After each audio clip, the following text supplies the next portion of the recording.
যারা ভিডিও দেখছেন দেখেন বিখ্যাত তিলের খাজা। তোমার নাম কি? রবিউল ইসলাম। বসো বসো। তুমি এটা ওখানে নিয়ে আসছো নাকি? এই মানে এটা ওইখানে তৈরি হয় নাকি? অরিজিনালটা যেগুলো বাসে কাছে বিক্রি করে ওগুলো অরিজিনাল না, এটা তিল গাছ থেকে তিলের তৈরি।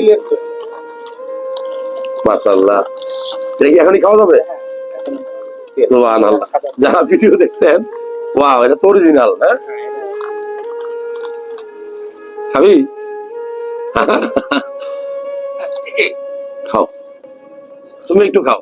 না স্যার আমি খাইছি। তুমি একটু খাও, ধরো খাও, তুমি তো খাওই সবসময়। আর একটু খাও, ধরো, ওটুকু মুখে দিলে হবে না। তোমরা খাও। বিসমিল্লাহির রহমানির রহিম। দেখেন বিখ্যাত।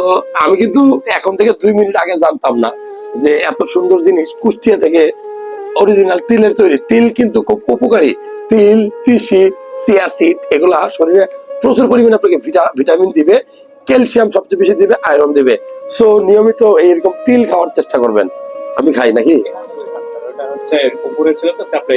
মানে একটু নরম হয়ে গেছে নাকি?